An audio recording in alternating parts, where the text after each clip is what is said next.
Hey folks, it is another gorgeous day here on the West Coast, and we're down here on location, obviously checking in with the crew to see how things are going. And woo, baby, we got the fourth level spiral slide there. We got a speed slide, looks like in the back, and another slide over there.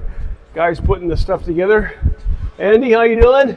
Yes, thank you. Right on, right on. So that's the 4-level spiral slide.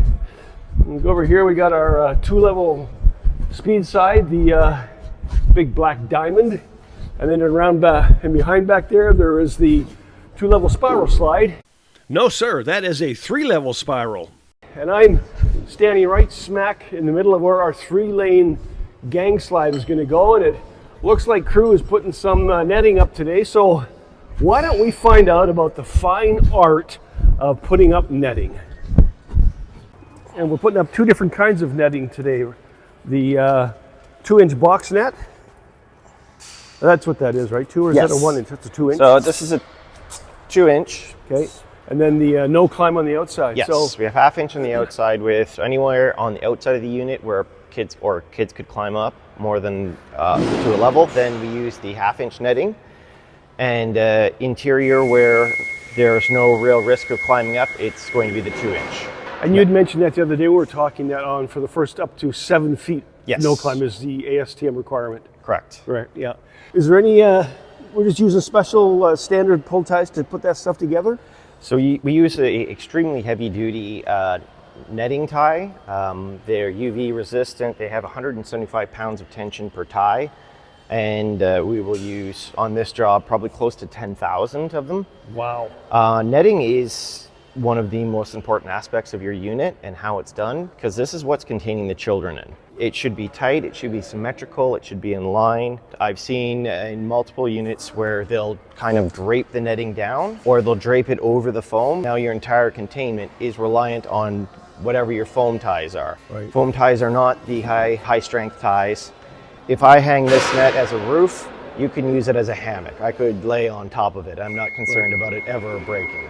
First thing we do is I tag all the corners of the net to make sure you tag all 4 corners of all the grids to make sure it's symmetrical and in line, and you pull the tension in it, pull it down, make it tight. So like there's quite a bit of tension in this before I've ever done anything. Once this is tight, pulled super tight, there will not be much play on this at all. Well, I think our professional is over there doing some final touches on the toggle unit. Should we go take a look? We can take a look. Okay, so we have some of the finished netting here that's already been done. You'll see we weave in a 1/4 inch steel rod in each one.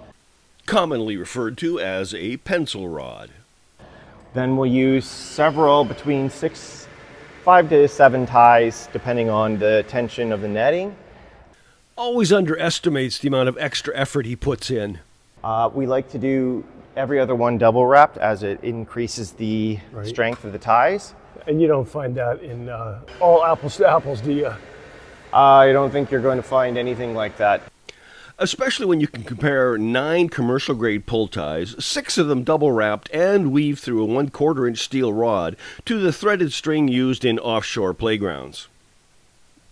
We pay pretty good money for the ties we use, and we use them for a reason. I can put on 5,000 and I might break 1. Yeah. I've gone on jobs with less secure ties and I can break 100 a day. And the thing is, the longer it's holding tension, the more weaker they become. And you can tell, I've seen some playgrounds online that have been up and open for a year or so, and the netting has already started to sag. So You know, this really helps us keep our prices down. A little tug here, yeah, that'll hold just right. you're not only creating like a look that it's not finished or that it's worn, but it's also could become a safety issue. When the net becomes really saggy, it allows kids to kind of protrude right out of the unit. I mean, we go a long way into making sure our net is very tight when it's done. Right. It's essential that you get it tight the first time, and that way you can come back years later and it will still have the rigidity of keeping the kids inside. Yeah. There is a lot of work that goes into the fine art of netting.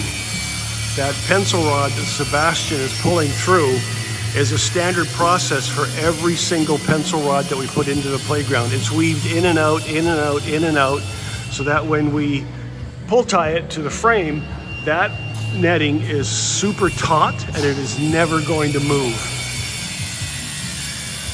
Nice work. I noticed there's not only no-climb netting here, but there's also a box netting on the inside. Why is that? So for this unit, this is just a little toddler. I mean, the same thing goes for a larger unit with a bigger moonwalk or something. But for here, what we do is we run an interior net because the net's going to run underneath like this. So when we put the moonwalk down, if the kids' feet cannot get out. Excellent. I see a lot of times they'll just take this net and they'll try to screw it in to the side of the moonwalk board.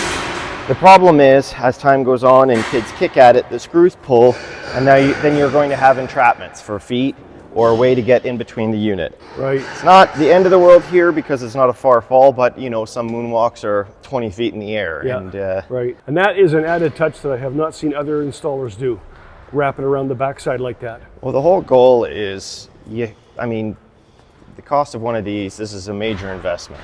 Right. So our goal is to make this as safe and as good as possible And and as as strong resilient. and resilient Yes, as we right. can. Right. Ideally, once I'm done, I don't want you to have to contact me anymore. I want it to be perfect. So Exactly. I know from looking at some of our completed installations with the netting wrapped underneath the frame like that, now we actually see how that can be done. Okay, so here's another key feature of a Northwest playground. You can see here on the outside of this grid, we have our no-climb netting on the outside. Then we have our moonwalk here on the inside going up one level. And you can see we also have box netting on the inside. Now, if there's netting on the outside, why do we need netting on the inside? And why we do that is that we don't end up with a place inside of these activities where kids might get their foot caught. And there's a fine example of that, causing either an accident, of course, or also eventually a maintenance issue. All right, folks, that's a wrap for today, I think. If you're looking for 100% made in North America quality, call Northwest Play. Be sure to subscribe, hit that notification bell. Update number 5 is coming next. Thanks for watching.